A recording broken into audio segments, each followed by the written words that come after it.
Põe a mão em seu coração.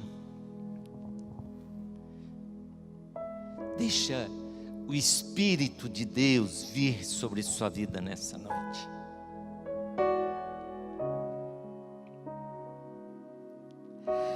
A Bíblia diz que Deus propôs em seu coração criar o homem, a sua imagem e a sua semelhança.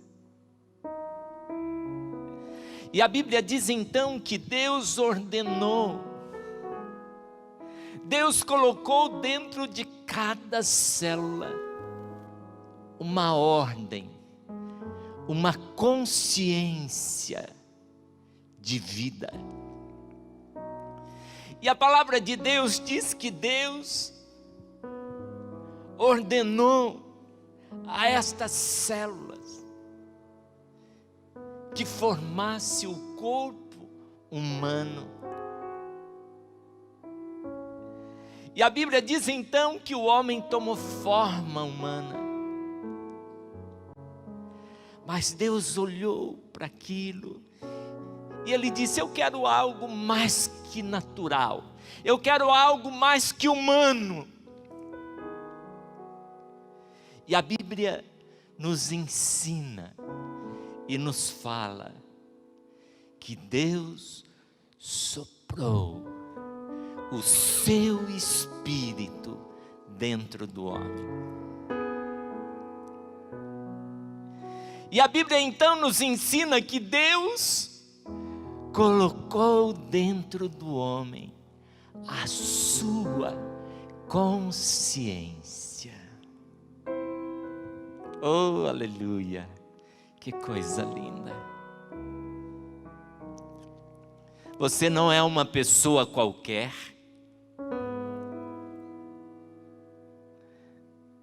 Você não é uma massa, uma matéria qualquer. Você é um ser que foi criado para carregar a consciência de Deus. E a Bíblia diz então que Deus soprou o seu Espírito dentro do homem. E aquele homem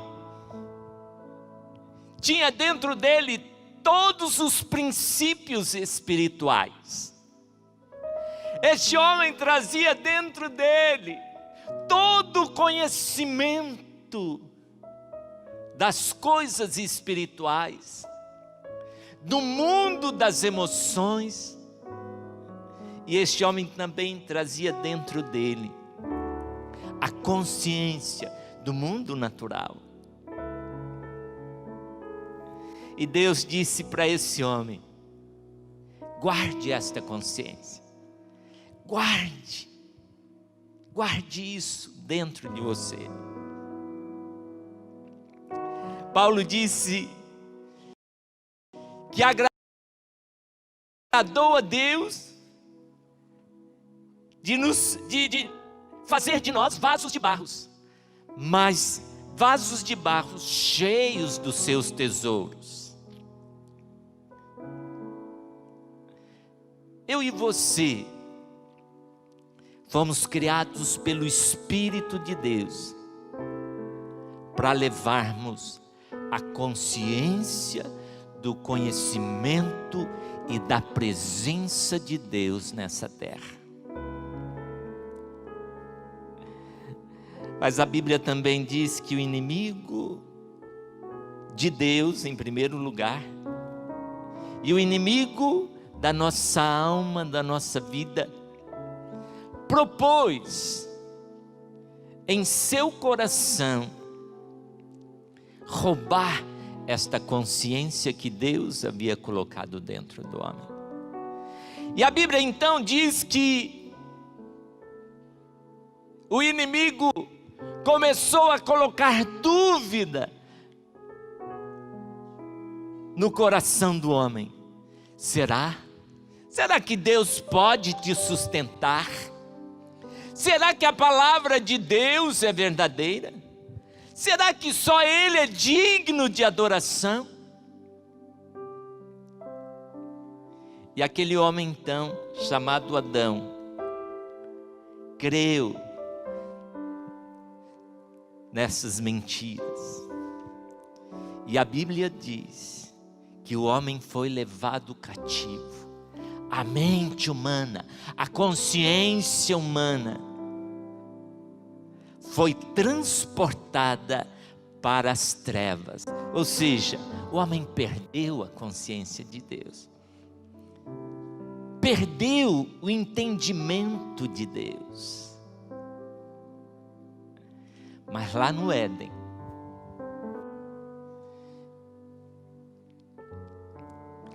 Éden, Deus faz uma promessa. Ele diz: olha, vai vir o dia, Satanás, vai vir o dia em que eu enviarei um homem nascido de mulher. E este homem nascido de mulher, você vai ferir o seu calcanhar, mas quando você ferir o seu calcanhar na cruz, ele pisará sobre a sua cabeça. Por isso Paulo diz que quando Jesus morreu na cruz do Calvário, ele levou cativo o cativeiro. Aquilo que nos prendia, aquilo que nos amarrava, Jesus tomou para si.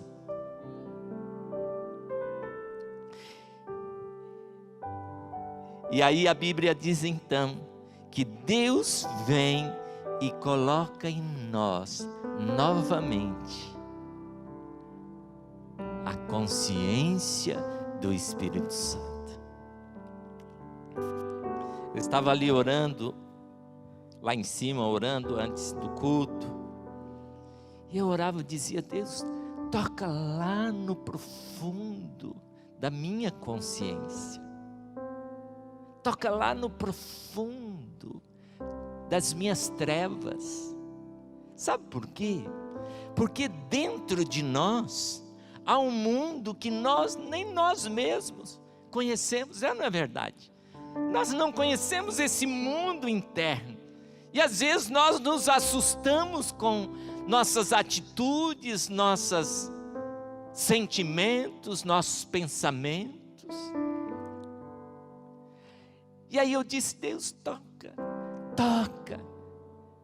com a tua mão lá no profundo da minha alma, do meu entendimento. Onde eu estou cativo, me liberta. Onde há trevas, coloca a tua luz, coloca o teu entendimento. E aí então, lá no Éden, Deus faz essa promessa, dizendo: olha, na cruz eu vou quebrar tudo aquilo que prende o meu povo, tudo aquilo que prende a consciência, o entendimento. Por isso a Bíblia diz que o Deus desse mundo, o trabalho dele, a única coisa que ele faz noite e dia é tentar prender o seu entendimento, tentar segurar, porque ele sabe que quando você entende, quando essa palavra cai na sua consciência, esta palavra traz uma explosão, e faz uma explosão.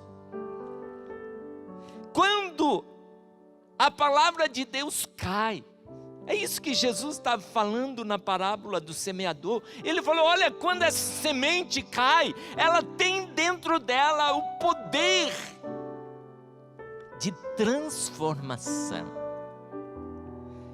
Põe a mão em sua mente e diga ao Senhor, fala: Deus, venha com seu Espírito, com o Espírito da tua palavra, e toca a minha consciência. Consciência. E aí Hebreus diz que o sangue de Cristo, pelo Espírito eterno, é poderoso para purificar a nossa mente, a nossa consciência de obras mortas. O Espírito de Deus, o sangue de Cristo é poderoso para libertar a sua consciência de obras mortas, para que você possa servir ao Deus vivo. E é isso que Deus quer fazer nessa noite. Conquistar a minha liberdade é muito mais do que ser libertado da enfermidade, muito mais do que ser libertado de algo natural, financeiro. Conquistar a liberdade é sermos libertos e libertados em nossa consciência para com Deus. Amém? Quando nós chegarmos lá diante de Deus, naquele dia, naquele grande dia em que nós vamos nos apresentar diante do Senhor, a única coisa que eu vou levar é a minha consciência. A consciência da palavra de Deus, nada mais. A Amélia não vai estar lá do meu lado para me defender, não é? Mulher defende o marido às vezes defende a mulher, mas a mulher de unhas e dentes defende o marido, né? Não vai estar lá. Não vou chegar lá como Deus, eu fui da Sara Nossa Terra, foi líder lá na Sara Nossa Terra. A única coisa, serão abertos os livros e será chamada à tona a minha consciência. Levante as suas mãos e diga isso para Deus. Deus, nessa noite, quer que você conquiste a sua liberdade. Mas nós só podemos conquistar a nossa liberdade, a nossa libertação, tendo consciência da palavra de Deus, da palavra de Deus, da palavra de Deus. E o Espírito de Deus só opera, só age mediante e diante da palavra de Deus. Que coisa linda, não é? Que coisa maravilhosa. E é esta consciência que Deus começou a pregar em toda a história da Bíblia, né? As histórias sagradas, as histórias e os personagens, eles tinham esse entendimento. Por exemplo, Abraão, né?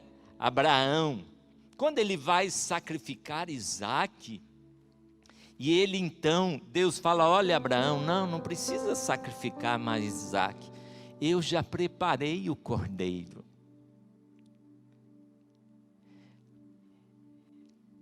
O que Deus trouxe para Abraão?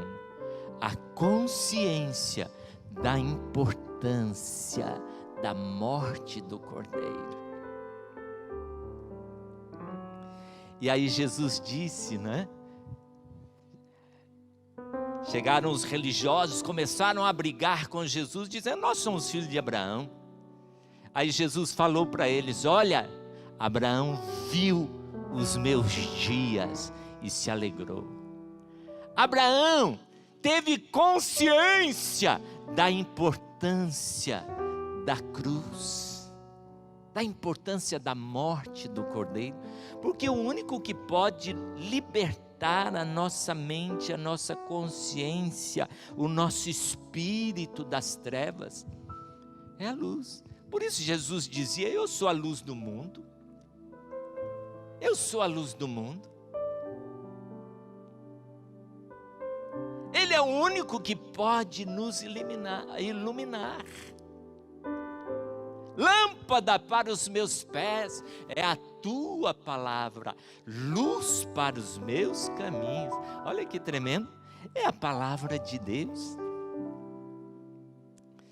Mais uma história bíblica. Um dia estava o povo lá no deserto, murmurando, reclamando contra Deus.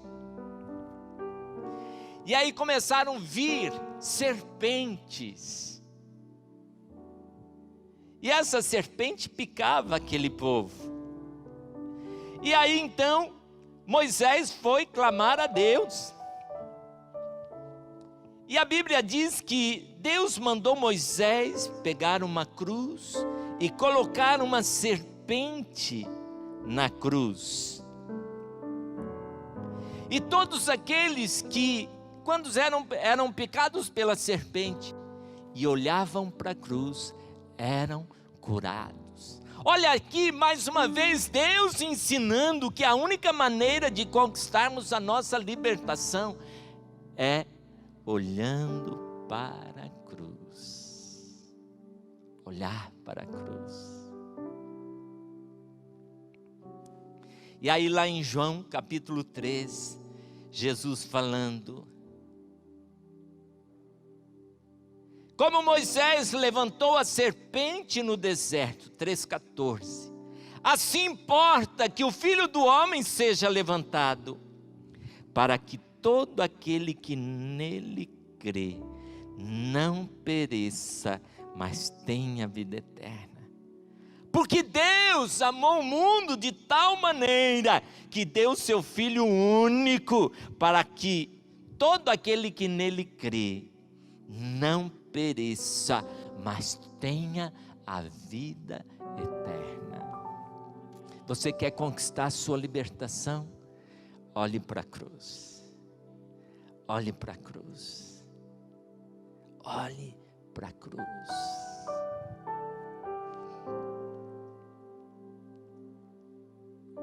Aí, quando você começa a estudar a Bíblia, o último livro da Bíblia fala da importância da cruz, fala da importância da morte do Cordeiro. João, na sua última visão, na sua visão apocalíptica, na sua visão e na revelação, ele disse, e ele faz um resumo daquilo que estava no coração de Deus. E ele diz o seguinte, lá no capítulo 5 de Apocalipse: vi na destra do que estava sentado sobre o trono, um livro escrito por dentro e selado, escrito por dentro e por fora, e selado com 7 selos. E vi um anjo forte bradando com grande voz: quem é digno de abrir o livro e de desatar os seus selos? Este livro fala da minha vida e da sua vida, da minha história e da sua história, que estávamos presos nas trevas sem o conhecimento de Deus. E aí o anjo dizia, João dizia: e ninguém no céu, nem na terra, nem debaixo da terra podia abrir o livro, nem olhar para ele. E João dizia, e eu chorava muito, porque ninguém fora achado digno de abrir o livro, nem de o ler, nem de olhar para ele. Ou seja, não tínhamos consciência de Deus. E aí João disse, e um dos anciãos me disse: não chore, João, eis o leão da tribo de Judá, a raiz de Davi, que venceu para abrir o livro e desatar os seus 7 selos. E ele diz, e olhei, e eis que estava no meio do trono e dos 4 animais viventes, e entre os anciãos um cordeiro, o cordeiro de Deus que tira o pecado do mundo, como havendo sido morto. E ele veio e tomou da destra do que estava sentado no trono, e havendo tomado o livro e os 4 animais viventes, os 24 anciãos prostraram-se diante do cordeiro que tinha sido morto, todos tendo harpas e salvas de ouro cheias de incensos, que são as orações dos santos.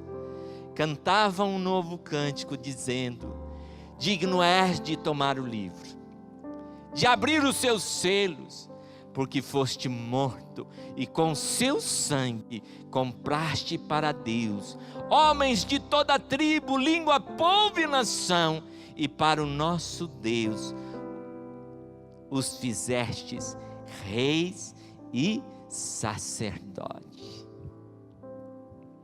Que tremendo, que tremendo. Quando Jesus morre na cruz do Calvário, Ele conquista a nossa libertação verdadeira. A nossa libertação espiritual. Ele liberta a nossa consciência de obras mortas, para que possamos servir ao Deus vivo. Que coisa linda, que coisa linda.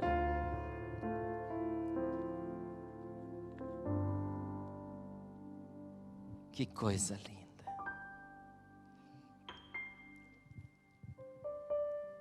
Teve um homem na Bíblia que viveu um cativeiro por um ano. Por um ano, imagina, irmãos. Não sei como foi esse ano para você, de 2020. Jó viveu um ano de tribulação na sua vida, de provação. Primeiro, ele perde toda a sua família. Ele perde toda a sua família, perde os seus filhos. Tinha 10 filhos. Os filhos foram fazer uma festa e a casa cai, morre os 10 filhos. Imagina. Chega um empregado de Jó para falar para ele que os filhos tinham sido mortos. Daqui a pouco vem outro empregado dizendo: olha, sabe aqueles camelos que você tinha, aqueles tantos mil camelos que você tinha, foram roubados. Sabe aquelas ovelhas que você tinha, tantas mil ovelhas, caiu fogo e matou as ovelhas todas. Imagina, num só dia, aquele homem começa a receber notícias e notícias. Primeiro, perde os filhos. Querido, eu não desejo a um cachorro essa experiência de perder um filho. Oh, experiência difícil. Desconecta coração da mente. É algo terrível. Parece que a gente vai enlouquecer. Imagina Jó. Eu perdi um, ele perdeu 10. Qual angústia esse homem estava. E aí vem os seus empregados e diz: olha, você não perdeu só os filhos não, seus bens também. Acabou os seus bens. Para piorar, irmãos, ele fica doente fisicamente. Provação familiar, provação financeira, agora provação na área da saúde. A mulher de Jó ficou tão desesperada, ela estava tão angustiada, aquela mulher. Ela falou: Jó, perdemos os nossos filhos, perdemos os nossos bens. Você pecou. Morre, homem. Amaldiçoa a Deus e morre, porque eu não aguento mais. Ela disse isso para Jó. Imagina, aquele homem começa agora uma tribulação, uma provação conjugal. A esposa dele fala para ele: ó, pede para morrer, porque o negócio está difícil. E aí, irmãos, quando você está ruim, chega aquelas pessoas que ficam do seu lado, perguntando, né? Os amigos de Jó chegaram e falaram: olha, você deve ter feito algo muito ruim, porque para merecer isso, os amigos dele diziam isso. Olha, Jó, analise sua vida. Imagina, irmãos, num ano um homem passar essa provação toda. E para piorar, Deus ficou em silêncio para com Jó. Deus fica em silêncio para com Jó. Mas lá em Jó 42, 10, diz o seguinte. Jó 42, 10. Jó no cárcere da angústia, Jó no cárcere da provação, Jó no cárcere da enfermidade, Jó no cárcere do problema conjugal, Jó sentindo que Deus estava longe dele. A Bíblia diz no verso 10, e o Senhor virou o cativeiro de Jó. E Deus mudou, Deus libertou Jó daquela prisão, daquele cativeiro, daquela angústia. Agora, o que eu acho lindo aqui é que quando Deus livra Jó, Deus o abençoa com o dobro. Mas lá no verso 13 e 14, nós temos uma revelação profunda da palavra de Deus aqui. E Jó revela para nós aqui o que mudou o seu cativeiro. Tem algo escondido aqui, olha aqui. Verso 13. Deus devolve para ele os seus bens. Deus dá para ele agora 7 filhos e 3 filhas. E ele fala aqui o nome das 3 filhas. Eu perguntei o seguinte: se ele teve 10 filhos, por que ele põe um nome só de 3? Sempre que você estuda a Bíblia, você precisa entender um pouquinho sobre a numerologia bíblica, né? O 3 aqui, ele tem um significado de ação de Deus na vida de Jó. E aí então, ele põe aqui o nome das suas 3 filhas.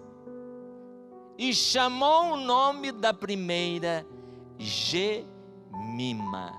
Ou seja, sempre que uma pessoa tinha uma experiência muito forte com Deus na Bíblia, nascia um filho, ele dava o nome àquele filho para lembrar a sua experiência com Deus. Gemima quer dizer lugar alto. Lugar alto. O que mudou o cativeiro de Jó foi que Jó fez: o Senhor é o meu alto refúgio.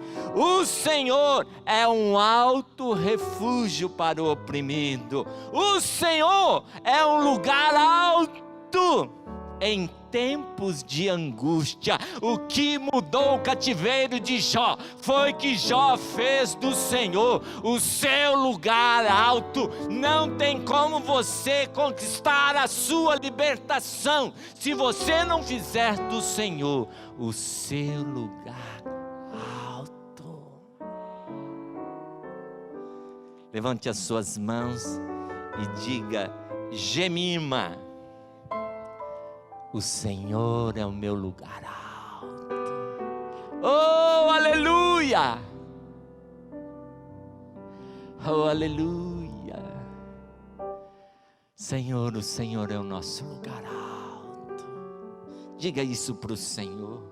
Não importa a angústia, não importa a tribulação, não importa o cativeiro que eu esteja vivendo. Jó viveu a sua provação familiar, a sua provação financeira, a sua provação na saúde, a sua provação na vida conjugal, a sua provação com os amigos e a sua provação com o silêncio de Deus. Mas ele dizia: Gemima, o Senhor é o meu lugar alto. Aí não para. A segunda filha de Jó, a segunda filha de Jó, a segunda experiência que ele teve com Deus, Késia, que quer dizer perseverança, permanência.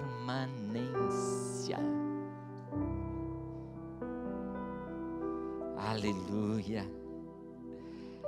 Em Números 14, 24, falando de Josué e Caleb, por que Josué e Caleb entraram na terra da promessa? Porque Josué e Caleb puderam experimentar a promessa de Deus. Olha o que diz lá, Deus falando de Josué e Caleb.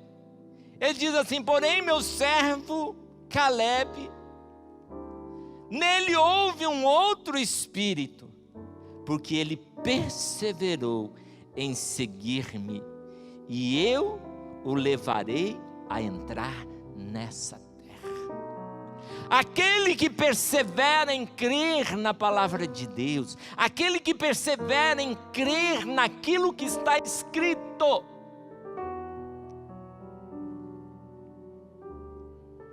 esse vence o seu cativeiro. Jó diz aqui, olha, irmãos, imagina, chegaram para ele e disseram: você perdeu tudo. Ele falou: eu vim nu, vou voltar sem nada, não tem problema.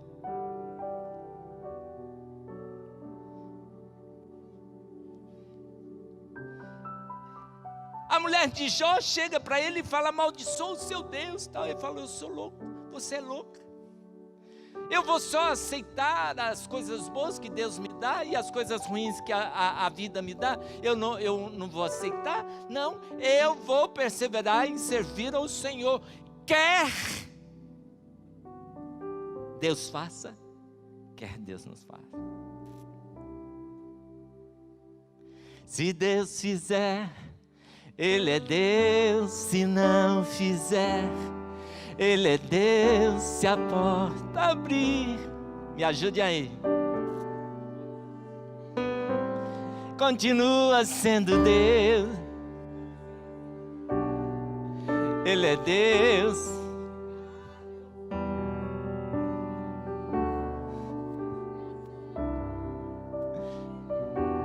E se não der, continua sendo Deus. Diga isso mais uma vez. Se Deus fizer, Ele é Deus. Se não fizer, Ele é Deus. Se a porta abrir, Ele é Deus. Mas se fechar, continua sendo Deus. Se a doença vier, Ele é Deus. Se curado eu for, Ele é Deus. Se tudo der certo, Ele é Deus. Mas se não der, continua sendo Deus. Foi Jó que inventou essa música. Perseverar. Késia quer dizer perseverança. E a terceira e última experiência que Jó tem com Deus, em que ele experimenta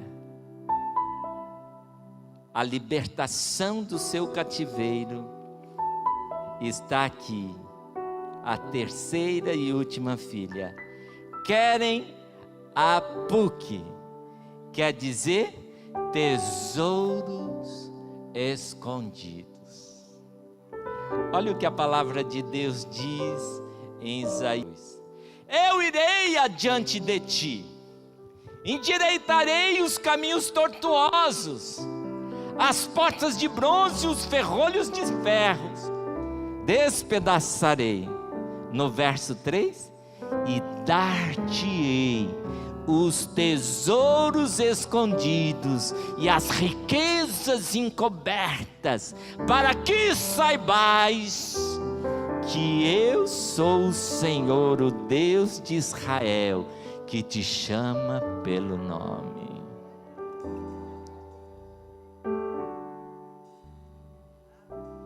Sabe por que Jó experimentou as riquezas encobertas e recebeu tudo em dobro?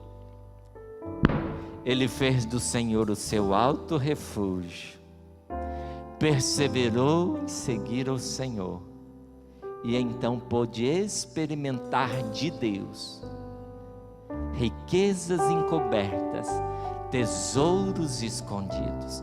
Deus tem para você riquezas encobertas e tesouros escondidos. Coloque-se em pé no seu lugar. Quero pedir os pastores, por favor, nós vamos colocar o manto aqui. Você passe, mas não toque, tá? Não toque, só passe debaixo, não precisa tocar. Deixa Deus te tocar, né? Não precisa tocar o manto, deixa Deus te tocar. Vem declarando: se Deus fizer, Ele é Deus, e se não fizer, Ele é Deus. Se Deus fizer, Ele é Deus, se não fizer, Ele é Deus. Pode vir, venha declarando: Deus, eu conquisto a minha liberdade hoje, eu conquisto o meu milagre. Continua sendo Deus, se a doença vier, Ele é Deus, se curado eu for, Ele é Deus, se tudo der certo, Ele é Deus, mas se não der, continua sendo Deus. Eu adoro pelo que Ele faz, eu adoro pelo que Ele é. Levante as suas mãos, levante as suas mãos e adore ao Senhor. Sempre será Deus.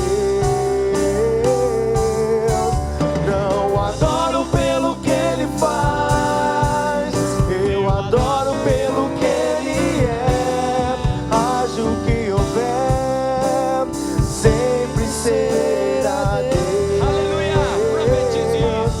Se Deus fizer, Ele é Deus, se não fizer, Ele é Deus, se a porta abrir, Ele é Deus, mas se fechar, continua sendo Deus. Se a doença vier, Ele é Deus, se curado eu for, Ele é Deus, se tudo der certo, Ele é Deus, mas se não der, continua sendo Deus.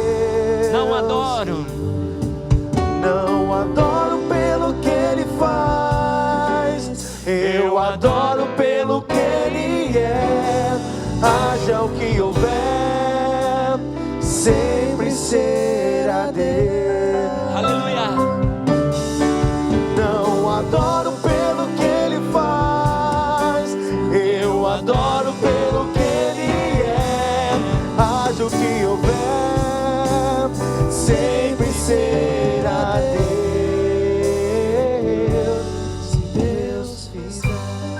Olhe para a cruz, levante as suas mãos em direção à cruz.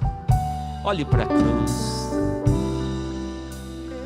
Assim como Moisés levantou a serpente no deserto, o Senhor Jesus foi levantado na cruz.